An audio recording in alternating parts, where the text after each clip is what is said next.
തേനീച്ചക്കൂട്ടങ്ങളെ സ്വന്തം മക്കൾക്കൊപ്പം ചേർത്തുപിടിക്കുകയാണ് തിരുവനന്തപുരം നെയ്യാർഡാം സ്വദേശികളായ ജിഷയും ഭർത്താവ് സജിയും.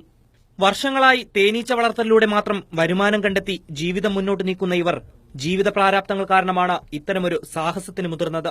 ഒപ്പം തേനീച്ചകളെ സ്നേഹിക്കണമെന്നുള്ള സന്ദേശം നൽകുക എന്ന ലക്ഷ്യം കൂടിയുണ്ട്. എന്റെ പ്രധാന ഉപജീവനമാർഗ്ഗം ഇത് മാത്രം തന്നെയാണ്. ഇതിൽ കൂടെ തന്നെയാണ് ഞാൻ ഉപജീവനമാർഗ്ഗം നടത്തുന്നത്. അപ്പൊ അതും കൂടെയാണ്. പിന്നെ ഈ പണിയോടുള്ള ആത്മാർത്ഥതയും സ്നേഹവും എല്ലാവരും വച്ച് പുലർത്തണമെന്നുള്ള ഒരു ബാധ്യത ഉള്ളതുകൊണ്ടാണ് ഞാനിങ്ങനെ ഇത് നടത്തുന്നത്. സ്വന്തം മുഖത്ത് തേനീച്ചകൾക്ക് കൂടൊരുക്കി തെരുവുകൾ കൂടി സഞ്ചരിക്കുമ്പോൾ നാം ഭയക്കുന്ന ഈ കുഞ്ഞനീച്ചകളെ സ്നേഹിക്കാൻ പഠിപ്പിക്കുകയാണിവർ.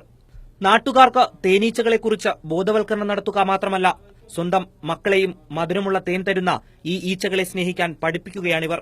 ഭൂമുഖത്തു നിന്നും തേനീച്ചകൾ അപ്രത്യക്ഷമായാൽ തുടർന്നുള്ള 4 വർഷം മാത്രമേ മനുഷ്യായുസ്സുണ്ടാകൂ എന്ന ഐൻസ്റ്റീന്റെ വാക്കുകളാണ് ഇവരെ തേനീച്ചകളോട് ഇത്രയും അടുപ്പിച്ചത്. പിന്നെ എല്ലാ വീട്ടിലും ഒരു ചെറുതേനീച്ചയെങ്കിലും എല്ലാവരും വളർത്തണം. അല്ലെങ്കിൽ ചെറുതേനീച്ച വളർത്താൻ പറ്റിയില്ല എങ്കിൽ ഒരു ചെടിയെങ്കിലും അവർക്ക് തേൻ കുടിക്കാനും പൂമ്പൊടിക്കും വേണ്ടി ഒരു ചെറിയൊരു ചെടിയെങ്കിലും അവർക്ക് പ്രയോജനമുള്ളത് എല്ലാ വീട്ടിലും നട്ടു വളർത്തണം. ക്യാമറമാൻ ദേവദത്തിനൊപ്പം റിനു ശ്രീധർ, ന്യൂസ് ബ്യൂറോ, തിരുവനന്തപുരം.